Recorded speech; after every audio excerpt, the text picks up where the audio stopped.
This is Bud Bronson and the Good Timers, and you're listening to the Literati Records podcast. Yeah.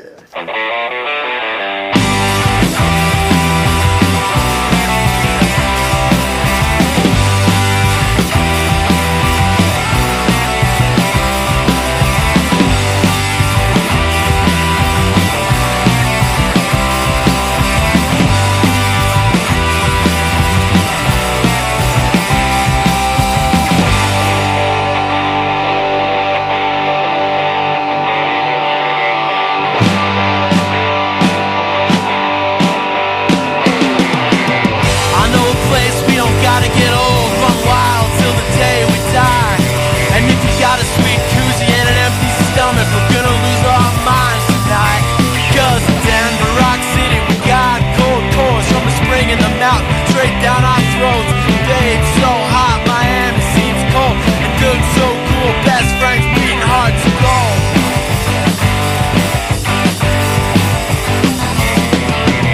I came straight from the Garden State, where they're just waiting to eat you alive.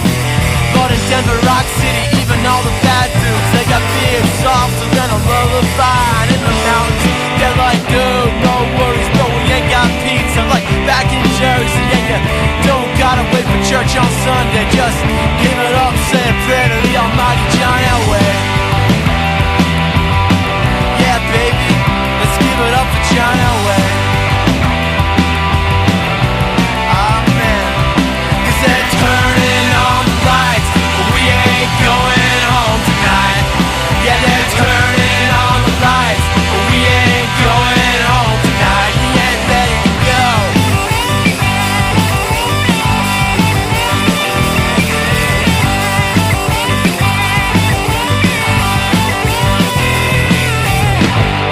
Sucked into the brown barrel on the first night I moved to town.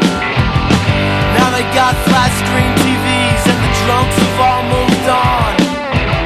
And I ain't been around long enough to remember all the good times at Big Lots. And I know it's a shame South Broadway's gone, but we're all still kicking, man. The party's never gonna stop.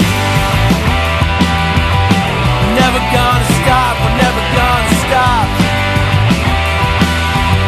We're never gonna stop, 'cause they're turning on the lights, but we ain't going home tonight. Yeah, they're turning on the lights, but we ain't going home tonight.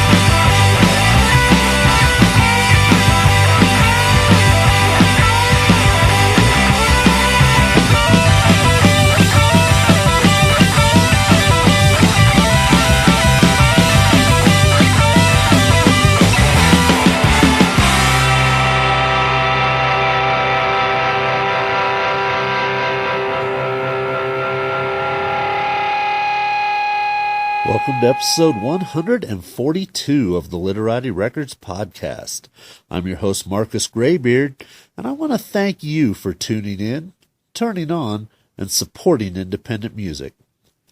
I have been eagerly awaiting the new release from my guests on today's show, and I finally got to hear it a couple of days ago.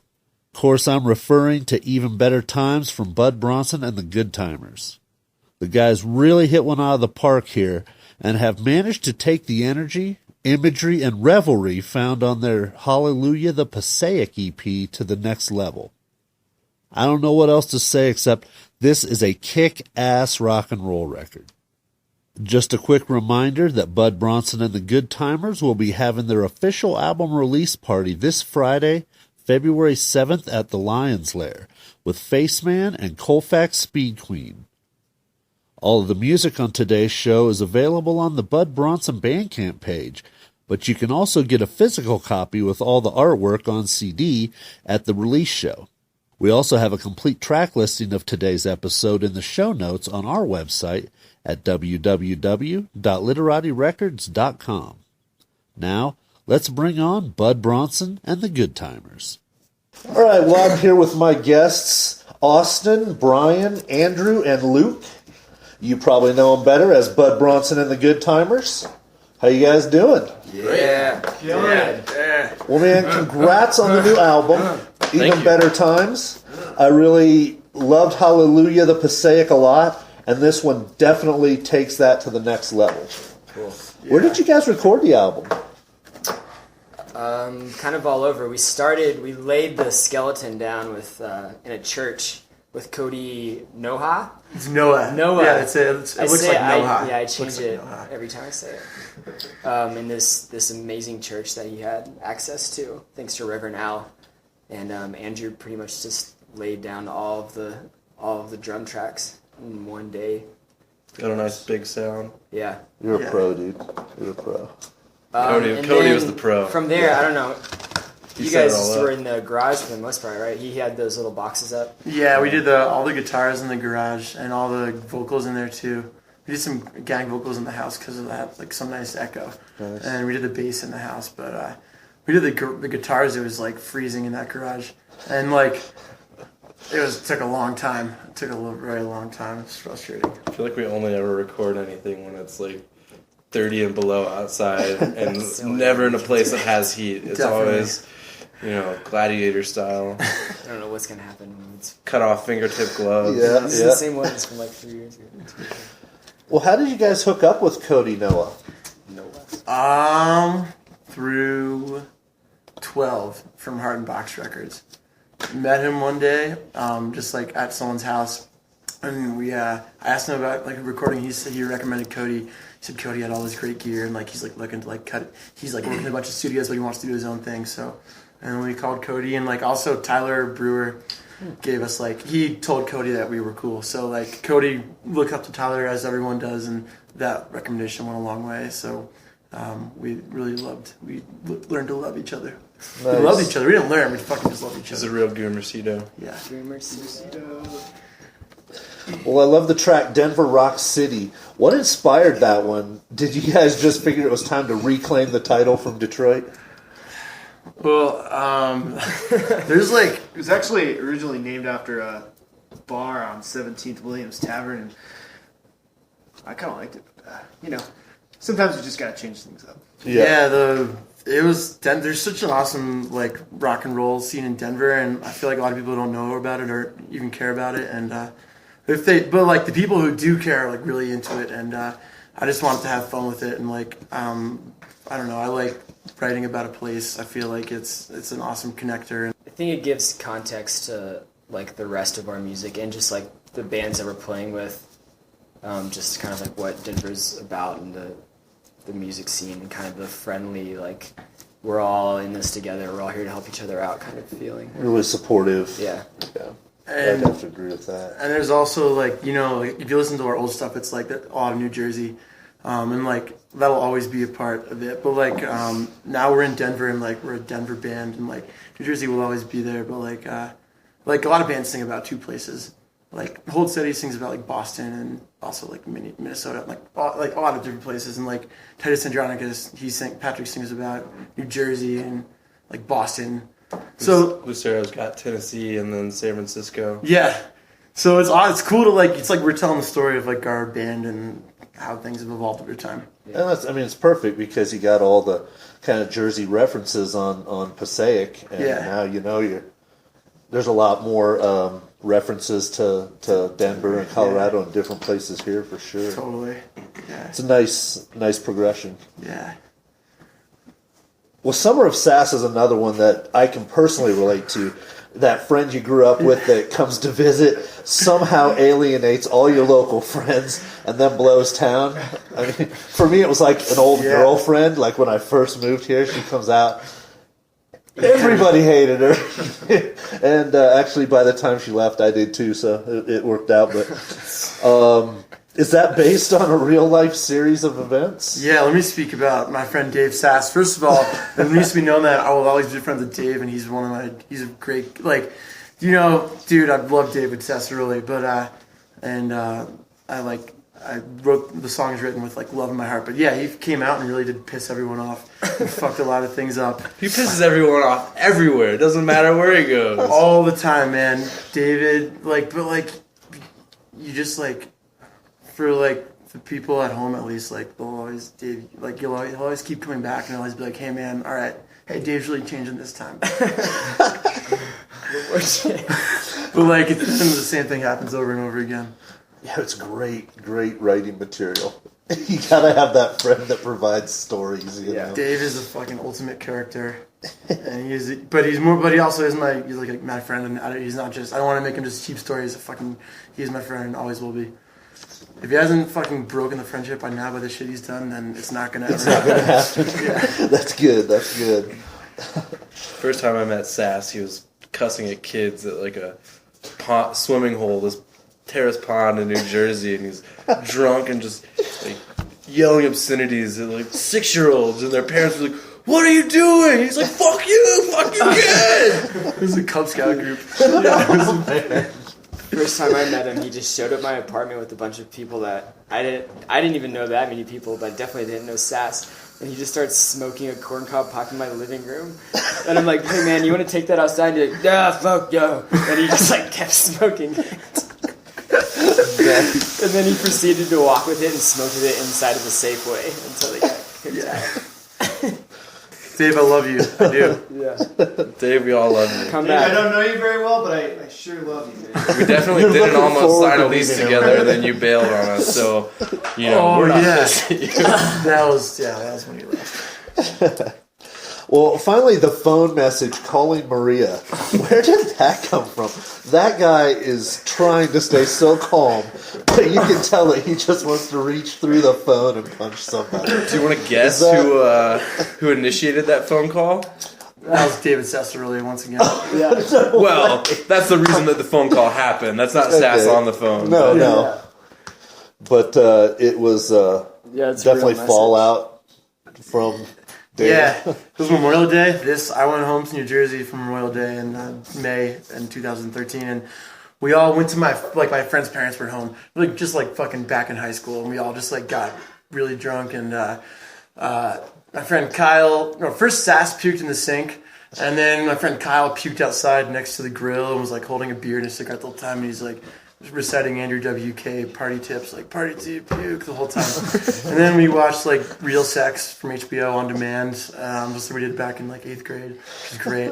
And then eventually everyone went to sleep and we were all ready to go to bed and we were all wasted. And Sass decided the party wasn't over, so he decided to call every single girl in his cell phone. There was only 12 of them, and he didn't really know a lot of them. I don't know how he got these numbers.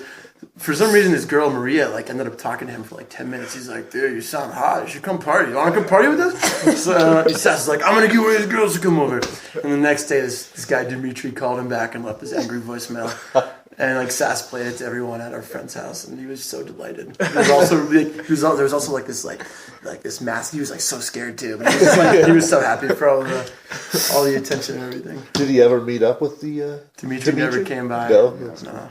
My favorite part of that is you could actually hear a hint of, Dimitri being scared. He's like, "I just want to know, is she cheating on me?" Yeah. And you're like, "Oh, you're trying to be hard, but you're worried. You're worried that your girl's cheating on you." He doesn't kind of know, scared. man. Just let me know, man. Just want to know.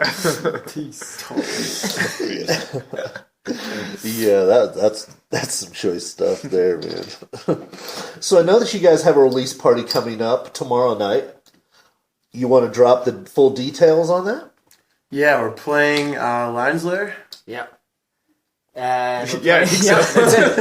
It's somewhere on Colfax. Yeah, we're playing Lions Lair, which is, we've played there twice before. Yeah, twice. And both times have just been fucking blast, and we're just It's one of really our favorite happy. places. Yeah, really happy playing there. Playing with two really cool bands, Face Man, Colfax Speed Queen. Both bands that we've never played with, but we love both those bands. Seen them a couple times. That's going to be a pretty sweet show. Yeah. Those guys are both fun. Yeah, it's gonna be awesome. I'm sure Faceman doesn't remember, but the first time we ever played at Lions Lair, we all drunkenly wandered over to Pete's kitchen afterwards. And we were sitting there slobbering, I stuck a whole pancake in my mouth in one bite. It was great. There's a video of it if you want to find it. But I turned around, I was like, "Oh, that's Spaceman." He's like, "Who the fuck are these kids?" Like, You were like whispering it. But you were saying it so loud. Spaceman. Like, because we had seen him Nice. at the big thing that they do at Bluebird. His with- waltz. Yeah, Spaceman's Oh, yeah. waltz. It was like right after that waltz. Yeah. we almost get And kicked the out other every night. time. Yeah, I know. But that was the night we were like banging on the table and chanting. Yeah. Which is I'm like, sorry I missed that. that's good stuff. Like, that's good It's for totally business. acceptable. Yeah, Yeah. absolutely. It's like one, You know, two Pete's on- Kitchen Friday night at like Yeah, 1:30 in the morning. It's What do they expect? Yeah, what do they expect, full man? of characters. Bring in the excitement. We'll probably go there this Friday. So. Yep. They Official might have after to, party. Yeah. yeah, exactly. That's exactly what I was thinking. The official after party at Pete's Kitchen. Well, what track from Even Better Times should we close this interview with? Good Times Are Here to Stay Part 2. You got it, man. Good Times Are Here to Full-on Stay, rocker. Part 2. I want to say that one thing is that, yeah, this is more about Denver, this EP, but like this song is for like, I guess anyone's friends, but like I wrote it for my friends back like home who are like, we don't live together anymore. But it's like, you know, the references are about New Jersey and like, it's all about friendship forever. It's regardless of the freaking like, you know, details in the way of that. So, Distance doesn't dim it. no, nice. Yeah.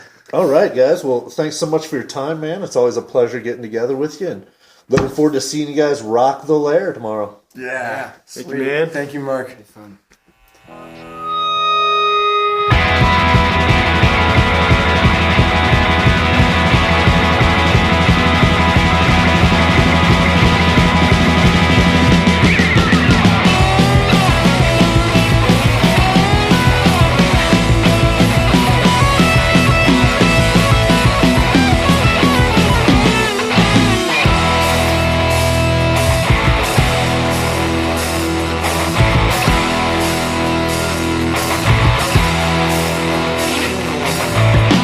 Aaron's daddy loved that LeBaron just like it was his third son. Top down, driving around all summer long. But Mayor Morgan was a man of the people. Yeah, he was really one of us. Drove around in a brown UPS truck. Kick-ass cars and killer nights, flying high for rep stars and stripes, living free until the day we die. I don't ever wanna hear you say, man, I miss those glory days. The good times are here to stay. Cruising down Texoma Parkway, flipping off all the cops, making out in the Taco Bell parking lot. Well, there's gonna be a fight tonight behind the old Midway Mall. I think Zach said something about Billy's mom. Kick-ass cars and killer nights, flying high for rep stars and stripes, living free until the day we die. I don't ever wanna hear you say, man, I miss those glory days. The good times are here to stay. And if this all seems too good,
the fuck were you calling Maria last night at 2:30 in the morning? Please answer that question for me. Alright? If you don't, I'm gonna have to come and find out myself. I know you live on 2nd Street, and I'll try a little more, my friend. But just answer me and let me know why you were calling her. Did she give you the number? Is she fucking around on me? Help me out here a little bit, buddy. Peace.